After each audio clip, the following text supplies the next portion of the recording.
À chaque cordon de chair rompu au ventre de la mer, un enfant nu pousse le cri de la vie. À présent, les plongeurs ont tranché leurs câbles au scaphandre et bathyscaphe. Plongeurs parmi eux, c'est mon témoignage de plongeur que j'apporte ici.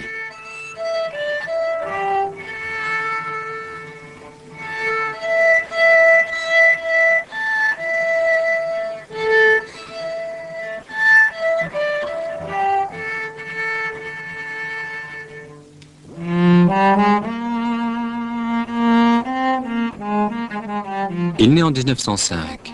Fils d'un officier de marine, officier à son tour, il est avec Jacques-Yves Cousteau et Frédéric Dumas, le pionnier de la plongée sans câble, du scaphandre autonome et des bathyscaphes. La prodigieuse rencontre en 1938 de ces trois hommes va entrecroiser pour la vie leur destin et va précipiter l'histoire de la pénétration sous-marine.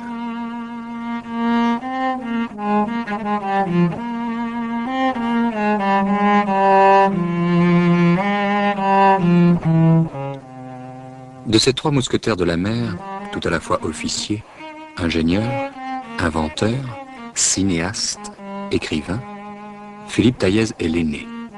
C'est lui, n'en doutons pas, qui a légué aux plongeurs une philosophie des profondeurs, un message humaniste d'une portée visionnaire.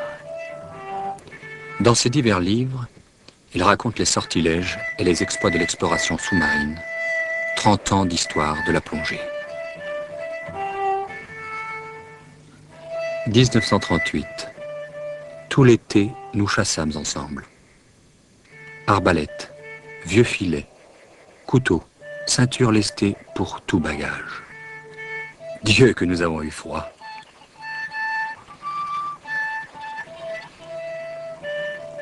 Philippe Taïez découvre l'usage des palmes, inventé par de Corlieu.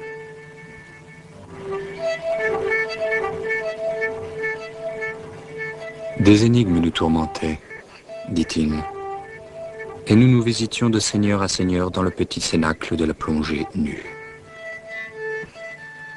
La guerre aux portes les disperse. Après un déluge de fer et de feu, ils se retrouvent tous trois sur la côte d'Azur. Puis survint le sabordage de la flotte française à Toulon. Horreur, démoralisation. Le Havre est sous la mer. Cousteau se lance dans le cinéma et c'est pour les besoins des tournages qu'il adapte à la plongée avec Gagnant, un régulateur de pression destiné aux voitures à gazogène. 1943. Les câbles de la plongée étaient coupés. Et c'était la chasse, le vieil et banal instinct de l'homme qui avait guidé notre poursuite ardente des poissons et des images. La guerre finie, dans nos ports en ruine, encombrés d'épaves, infestés de mines, le nouvel outil du scaphandre autonome pouvait et devait trouver sa place. C'est ainsi qu'en 1945, les trois mousquetaires de la plongée édifient le GERS, le groupement d'études et de recherche sous-marine, sous l'égide et le commandement de Philippe Taïez. Le GERS a donné aux plongeurs leur doctrine, des règles de sécurité, une sauvegarde, la chambre de recompression, les méthodes d'approche de l'archéologie sous-marine, et pour finir, a joué un rôle capital dans la genèse et la mise au point des bathyscaphes.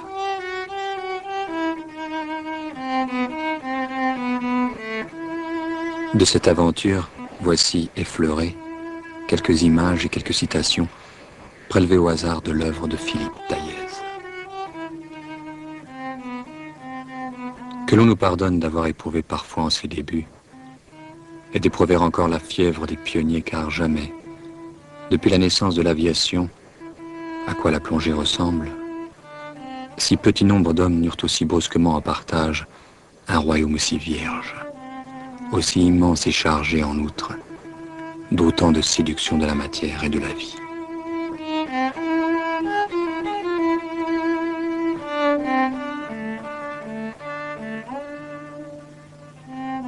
Nous balancions notre faisceau de lumière et les algues, les gorgones, les spongiaires, toute la faune et toute la flore, frappées pour la première fois par les 7 couleurs, ruisselaient au passage comme les pierres précieuses de milliers de feux. L'envers de la surface, à peine franchi, se muait en une voûte argentée, devenue le toit de notre univers.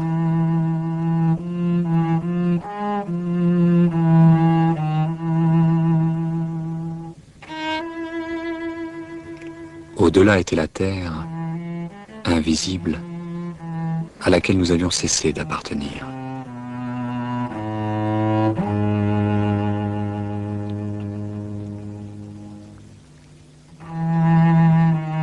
Un jour, j'explorais les abords de Porquerolles. Je vis poindre sous moi par 15 mètres de fond d'autres formes, ressemblant étrangement à des huttes. Tel Robinson devant l'empreinte sur le sable d'un pied humain, je restais là, sentant monter un désir panique absurde, de fuir ce village d'outre-tombe, quand je compris brusquement qu'une grande chaloupe avait fait naufrage à cet endroit.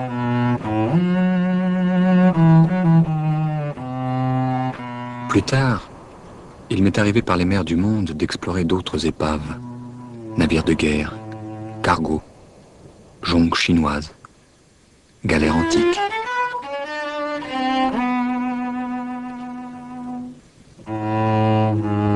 Puisse la perfection croissante des techniques ne pas faire oublier l'essentiel aux archéologues. Ce qui importe, c'est de ressusciter l'homme. Non pas seulement les techniques dont il se servait, mais aussi le dialogue, aujourd'hui coupé, recouvert du moins par tant de rumeurs et de cacophonie entre les dieux, les vivants et les morts.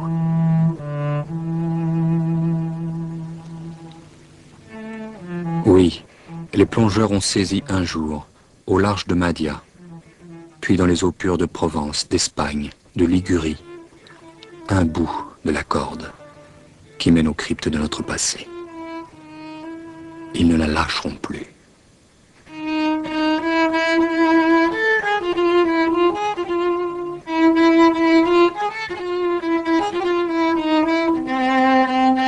20 juillet 1954.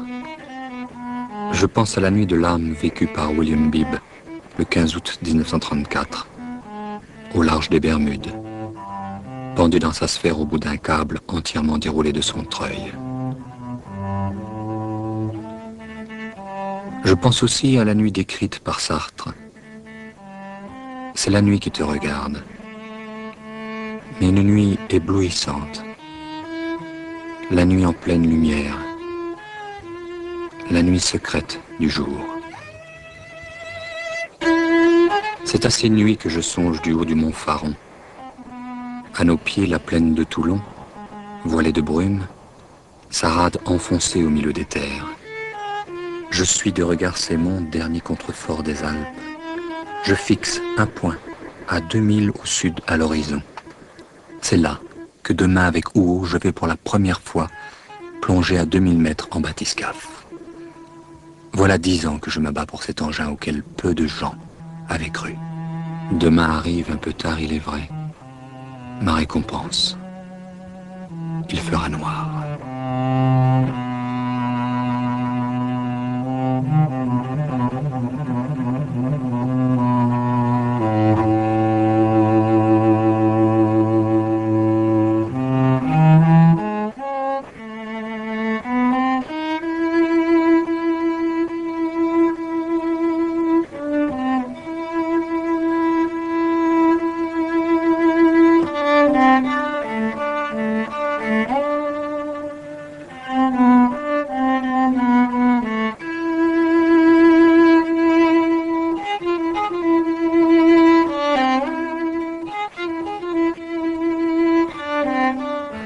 Il ne faut pas médire des records, même si parfois leur mystique peut nous paraître impure et pétrie d'orgueil. Ils ont leur place parmi les facteurs d'évolution propres à notre espèce.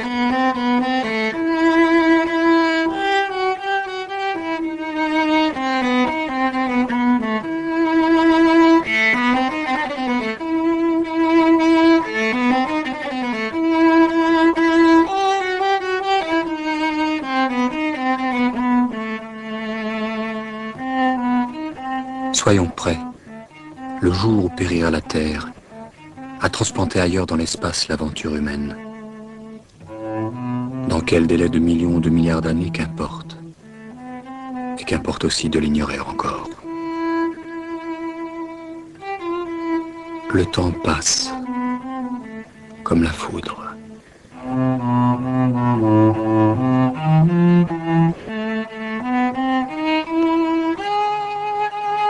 Mais la vie, plongeur, ne tourne pas en rond de défaites en victoire. La vie coule. Elle coule de nous comme d'une blessure et nous emporte en son torrent.